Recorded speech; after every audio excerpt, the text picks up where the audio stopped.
December was the best reading month I had of all of 2021, and this is why. Hi everyone, my name is Holly and today I'll be showing you all the books that I read in December, plus the new reading method that I partook in. It's nothing new or crazy or anything like that. It's an incredibly simple concept, but nonetheless, it has changed my perspective on reading severely. And just maybe for those of you who are struggling to get some reading in, it'll help you as well. It's just like the way I laid it out that makes tracking my reading seem so fun and manageable. Like my huge TBR now seems doable. That's a crazy thought. And I have read almost every single day since starting this. But before we dive into those juicy details, I want to give a big thank you to Dakala for sponsoring today's video. I'm so happy to be working with them today as their products totally match my aesthetic with my new lighting. They sent over this Arkenstone Smart Light Changing Lamp, and as someone who has been reading a lot more since 2022 started, it's so nice to have a device dedicated to create some mood lighting as I read at night. I currently have it in the bedroom, but you can use it anywhere: living room, the office, even the bathroom, which I know a lot of you be reading in the tub, you dangerous fiends, but you want the lighting. This lamp has you covered. Here's a long list of what this device features, so if you like to pause and see what fun lighting setups you can create, you can do that. Millions of different color combinations. It is a smart device you can connect to your phone and download the app and have all the power in your hands. What I personally like to do is when I'm reading like a sci-fi, I change the color to more of a blue purple tone to give me like that space environment feel, kind of like how I have behind me. And it also conveniently displays the time so you don't lose track of it, which happens to me very easily. There's even a sunrise setting, so at the crack of dawn the lamp will turn on with a beautiful shade of orange with forest sounds. I sleep in too late, so the sun is already well known to the universe once I get up. So whether you want to get one for yourself or as a gift, maybe give a loved one the melatonin or even serotonin of pretty light to go to sleep to, read to, or dance to. I like that last one. You can click the link in my description box and use my code HOLLY at checkout, which will give you a 20% off discount. That's a fantastic deal, I think. Again, click that link below, and thank you again to Dakala for sponsoring today's video. Okay, so this reading method. I've seen something similar to this before. It's so simple. All it is just read a certain amount of pages a day. I know it's crazy. It's an absolutely crazy concept, but the way I have it structured in my notebook right here, just seeing it written down, something about it just changed my perspective on reading ever since. So here is my December TBR chart that I filled out every single day. So I have the days listed on the left column here. The books I read, which I wrote in as I chose that book I was going to read next. It keeps my TBR open. I don't want to list a bunch of books here that would make it a huge commitment. The commitment is at least reading just 50 pages a day. If I read more than that, awesome, which always seemed to be the case if you look at my numbers, but that's what I like. I can succeed this way. So I started the Fall of Babel on December 1st. I was supposed to get to page 50. I ended up getting to page 91. December 2nd, 91 plus 50 is 141, so that was my goal for the day. I ended up getting to page 157, and so on and so on. The X's are days I didn't read, so I had started a book down here, didn't read for 2 days, and that was my indicator I wasn't enjoying the book, so I DNF'd it. I started a new one on the 16th. These letters right here are the author's initials, by the way. I didn't read the last few days of December because I had decided that the Daughter of the Moon Goddess was going to be my last read, so that was by choice. This made it seem so easy and manageable and fun. I put multiple huge books on my TBR in December. That's intimidating as fork, but is most of my TBR anyways. And as long as I read at least 50 pages a day, I could complete all of them. And seeing that changed me. Like, I can do that easily. And since I knew I had a goal of 50 pages, which by the way, you can write down like 70 pages or 100 pages a day in this chart. Heck, you can even give yourself a different goal a month if you want. 50 pages was just like a safe bet for me last year, but writing it down, seeing all the arrows, I did strive to read more than that. And I did. And the moment I got up, that's the first thing that I did in the morning was read those pages. It weirdly brought life into me. Like, oh, this is an organized thing that I can look forward to. It'd be 3 in the afternoon and I already hit my goal. And then I can double it. So I started this method toward the end of November. The book I started it with was the Boneshard Emperor. Told nobody about it and I stuck to it. I read 3 books over 400 pages and another one over 600 pages. That is so unlike me. Well, so unlike 2021 me. I read a ton of huge books in December, which is the busiest month of the year, and it was the most freeing I felt. Like, this is the kind of structure I needed in 2021. Last year was the worst reading I personally ever had, and to stumble upon this, like, simple method at this moment, weird moon alignment or something, I don't know, I don't do horoscopes, but it was meant to be. This might seem so stupid of how excited I am for such a simple thing that I'm sure everyone does, but I don't care. I'm excited to read again. I feel like I can make tentative TBRs again, which are my favorite videos to make and watch, and actually read the books that are on it. And looking back, it wasn't that I was suddenly mood reading. I've never been a mood reader. I stick to one genre basically, so like that's not really a thing that I deal with, because if that was the case, then I would have still been reading. But my fault was that I wasn't reading at all. A day would pass and I didn't read, and then a week would pass and shoot, I still haven't read, and then the month would be over. It was so disorienting. And I wouldn't call it a reading slump either. It didn't feel like a slump. I know what those feel like.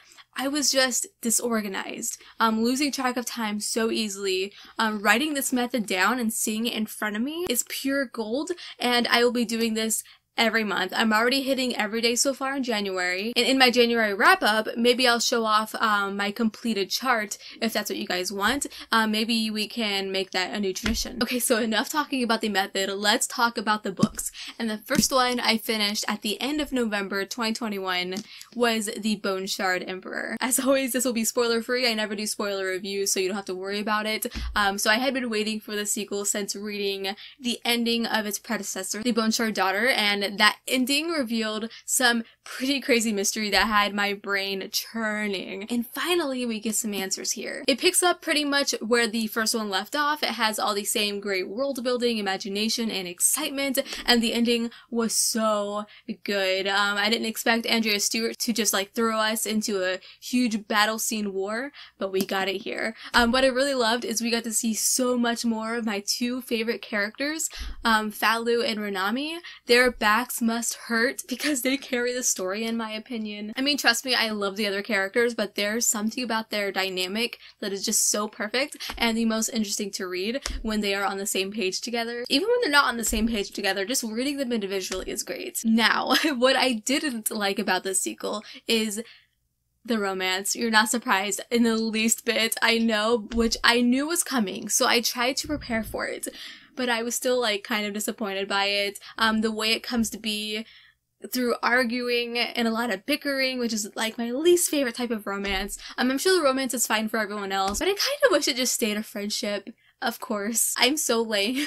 Anyways, we learned so much more about the Ilongo, which are a mysterious race that vanished. Again, trying to keep this as vague as possible. We dive into that more here, and that is definitely going to be the main event in book 3 for sure. But like I said before, as for the ending, that is where this book really shines. Andrea knows how to raise the stakes. Just when you think the situation can't get any more complicated or complex, it does. So many pieces in play, so well woven together. So I gave this 4 out of 5 stars, and my reason is I found some places slower. Like, this one took me longer to read than book 1. And also the romance that developed. You can't really fault it, but I'm faulting it. The Fall of Babel. So I'll be honest, I have been avoiding talking about this book, and I almost decided to leave it out of this video. But honestly, Patrick is the one who gave me courage, because him and I had the exact same thoughts, and I hope Josiah Bancroft never sees this video. I adore him so much, and he's so talented, and I love the series to death. And I'm even excited to read his new book that was recently announced, but I did a whole readathon for this series, but this finale, which we've been waiting for 2 years, was so disappointing for me. I really don't want to scare anyone off from reading this series because 99% of people seem to love this conclusion, but I just didn't. I actually hated the way it ended. I was left with far more questions than answers, and with this long story in particular. I mean, it's over 600 pages. It is so unsatisfying. Again, no spoilers. Sinlin, who began as the main character, it's his story in my opinion. He felt like a random NPC from a video game. Greetings. I needed some cash, so I went to see Jensi. That's Sinlin. The main protagonist that I grew to love got pushed aside, it felt like, and didn't even get an ending, I feel. In fact, the ending felt like a jarring leap from the world I had become a part of. It felt like I was given a new and different beginning, which would have been fine if this wasn't a finale. Man, if this wasn't a finale and there was going to be a book 5, this book would have been rated way more highly. The story begins with a character named Adam, which we haven't seen since book 2. This is book 4, and it's like 200 pages of him. And I love this character, but I just didn't care enough anymore. Everything and everyone felt pointless and undone compared to what had become before. And for a finale, everything feels unresolved. I reread the first 3 books for this, so I was even more like ready to find the mystery. What is the point of this tower? I can't wait to find out. Why does it exist? Hell if I know. Aliens. I'm just kidding. Well, maybe. I gave this 2 out of 5 stars, and I hate to say it, but that kind of feels generous, but I'm pretending it doesn't exist. We're sweeping it under the rug. The Hot King was the final book.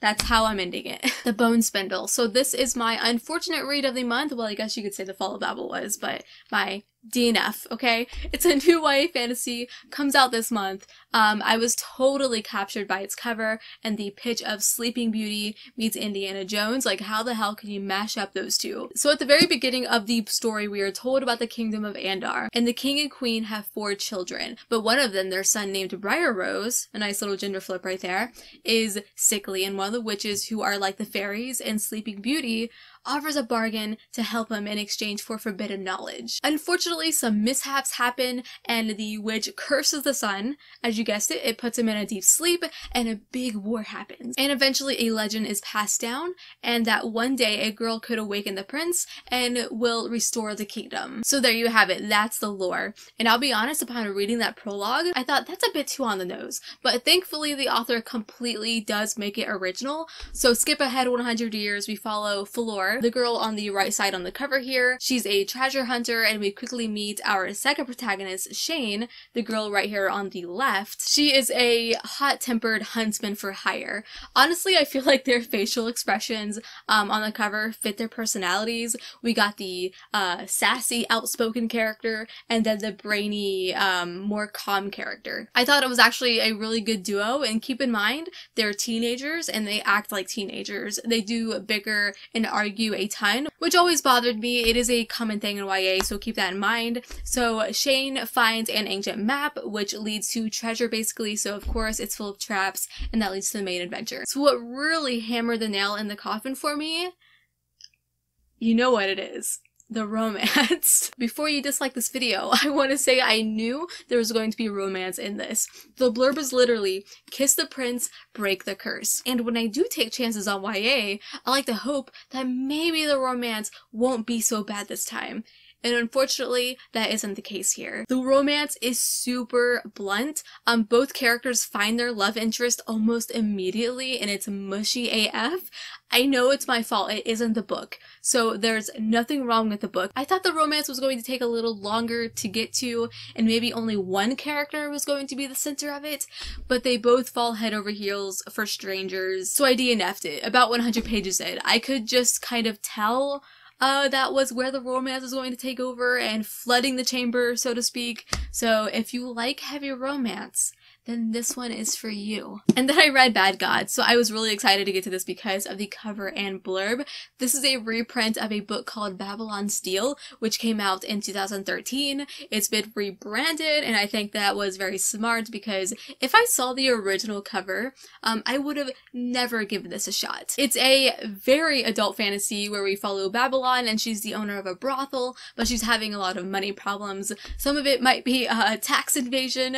She gets an offer from a friend to look for a missing girl who is part of a very important family, and the reward she'll get doing it is money, so she can't really refuse. This world is set with all kinds of species of characters living together. There are fae, humans, fauns, lizard people, people with tusks and fur, so almost like urban fantasy-like, but it's a medieval environment. What's really cool is the chapters alternate between past and present, where we learn about Babylon as a child and where she grew up, how she ended up where she is in the present, and I really enjoyed that. I think it developed my relationship with the main character a lot more. So moving on to the negatives and downfalls.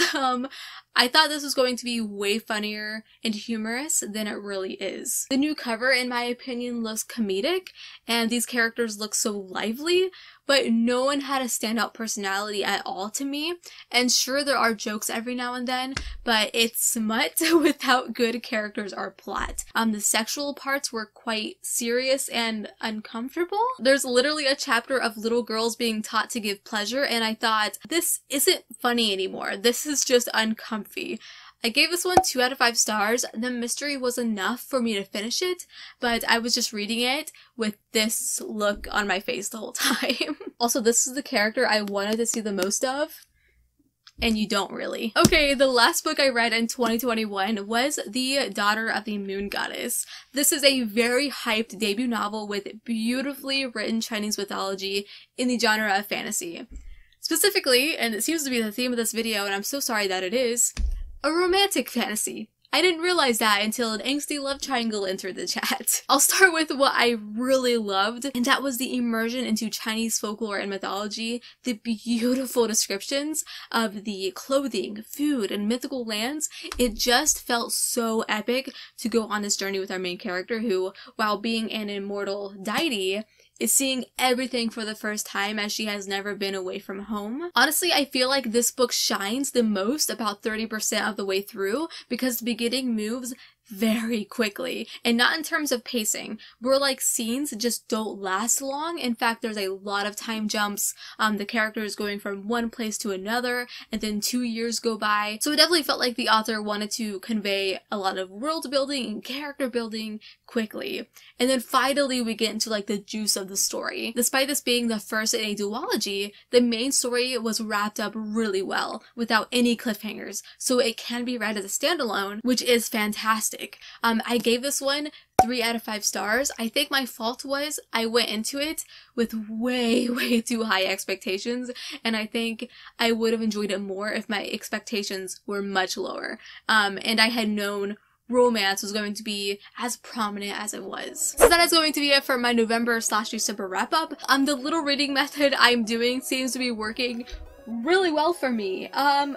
Read all of these in a span of a month, and that's really rare for me. Just seeing it all organized and written down in a chart is super motivating and makes it more doable. Give this video a big thumbs up, it really supports my channel, and also don't forget to check out that link below if you are interested in the smart light changing lamp from Takala. And if you are, be sure to use my code Holly at checkout for 20% off. That is going to do it for today, so thank you so much for watching. Until we meet again, happy reading.